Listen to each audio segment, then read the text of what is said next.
മലയാള സിനിമയിൽ പത്മരാജൻ സൃഷ്ടിച്ച ഒരു സുവർണകാലം ഉണ്ടായിരുന്നു.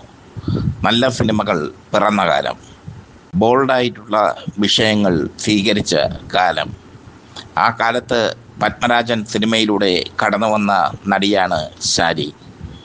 ശാരി ജനിച്ചതും വളർന്നതും ചെന്നൈയിൽ. ശാരി മലയാളത്തിൽ ആദ്യമായി അഭിനയിച്ചത് പത്മരാജൻ്റെ ദേശാടന കിളി കരയാറില്ല എന്ന ചിത്രത്തിൽ. ആ ചിത്രം ലെസ്ബിയൻ വിഷയത്തെ ആസ്പദമാക്കിയെടുത്ത ചിത്രമാണ്. ശാരിയും കാർത്തികയുമാണ് നായികമാർ, മോഹൻലാൽ നായകൻ. ലെസ്ബിയൻ വിഷയത്തെ അതിമനോഹരമാക്കി ചിത്രീകരിച്ച ആ ചിത്രം വലിയ ഹിറ്റായി മാറി.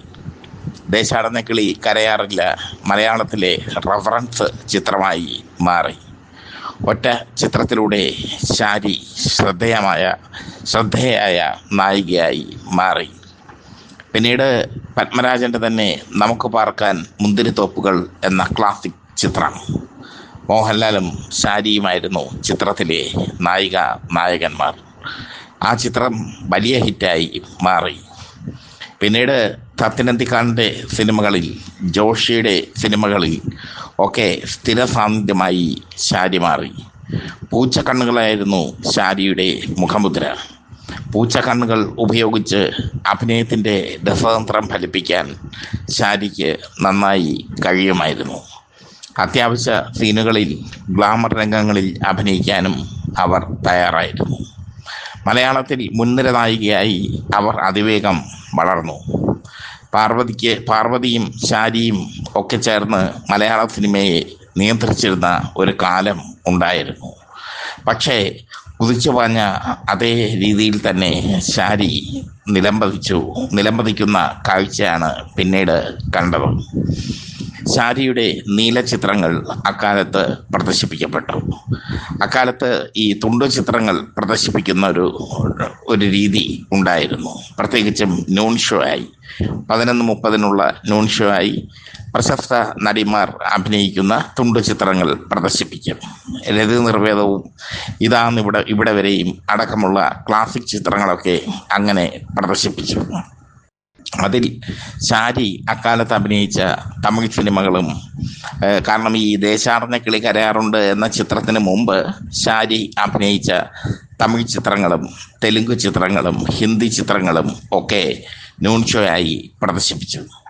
അതിൽ ആവശ്യത്തിലധികം നീല രംഗങ്ങളിൽ അല്ലെങ്കിൽ കിടപ്പറ രംഗങ്ങളിൽ അഭിനയിക്കുന്ന ശാരിയെ പ്രേക്ഷകർ കണ്ടു.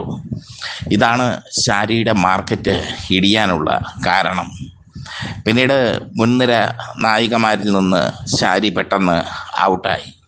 കാരണം ഈ ചിത്രങ്ങൾ കേരളത്തിൽ അങ്ങോളം ഇങ്ങോളം നൂൺ ഷോകളായി പ്രദർശിപ്പിക്കുകയും അങ്ങനെ പ്രദർശിപ്പിച്ച് ശാരിയുടെ മേനി പ്രദർശിപ്പിച്ച് പണം വാരുകയും ചെയ്തു.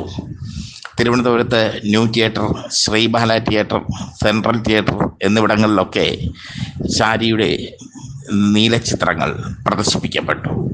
അത് കാണാൻ പ്രേക്ഷകർ ഇടിച്ചു കയറിയതോടുകൂടി ശാരിയെക്കുറിച്ചുള്ള പ്രേക്ഷകരുടെ ഇമേജ് തകർന്ന് തരിപ്പണമായി. പിന്നീട് ഒരു ഉയർത്തെഴുന്നേൽപ്പ് ശാരിക്ക് ഉണ്ടായില്ല. പിന്നീട് വർഷങ്ങൾക്ക് ശേഷമാണ് ശാരി വീണ്ടും സിനിമയിലേക്ക് കടന്ന് വരുന്നത്, ചോക്ലേറ്റ് എന്ന ചിത്രത്തിലൂടെ. അപ്പോഴേക്കും ശാരിയുടെ പഴയ സൗന്ദര്യമൊക്കെ പോയിരുന്നു. നന്നായി അഭിനയിക്കാൻ കഴിയുമായിരുന്നു ഇരുനിറക്കാരി ശാരിക്ക്. അവരുടെ പൂച്ചക്കണ്ണുകൾക്ക് വല്ലാത്തൊരു ആകർഷണീയത ഉണ്ടായിരുന്നു.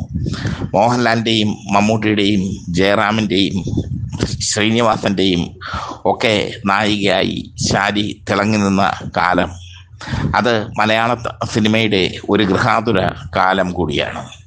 എന്തായാലും ശാരി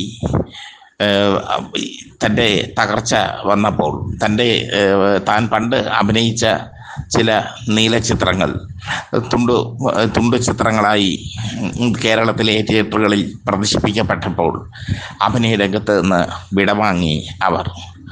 ബിസിനസ്സുകാരനായ കുമാറിനെ വിവാഹം കഴിച്ച് അവർ സിനിമാ ജീവിതത്തോട് വിട പറഞ്ഞു. ശാരിയോട് വലിയ ക്രൂരതയാണ് ഈ ഈ ചിത്രത്തിൻ്റെ നിർമ്മാതാക്കൾ കാണിച്ചത്. ഒരു നടി സൂപ്പർ നടിയാകുന്നതിന് മുമ്പ് അവർ പലതരത്തിലുള്ള വേഷങ്ങളിൽ അഭിനയിക്കും. പട്ടണത്തിൽ ഭൂതം എന്ന ചിത്രത്തിൽ KR വിജയ ബിക്കിനി അണിഞ്ഞ് അഭിനയിച്ചിട്ടുണ്ട്. അതൊക്കെ അവർക്ക് അക്കാലത്ത് ചെയ്യേണ്ടി വരുന്ന വിധിയുടെ വിരോധ ആഭാസങ്ങളാണ്. പക്ഷെ അത് അവർക്ക് മാർക്കറ്റ് വരുമ്പോൾ പ്രദർശിപ്പിക്കുക എന്നുള്ളത് വലിയ കഷ്ടമാണ്. അത് ദുരന്തമാണ്. പണം സമ്പാദിക്കുക എന്നത് മാത്രമാണ് ഇതിന് പിന്നിലെ ലക്ഷ്യം. അങ്ങനെ ചില നികൃഷ്ട ജീവികളുടെ പണം സമ്പാദിക്കാനുള്ള ആഗ്രഹത്തിൽ തകർന്നുപോയ നായികയാണ് ശാരി. ഒരർത്ഥത്തിൽ ദുരന്ത നായിക.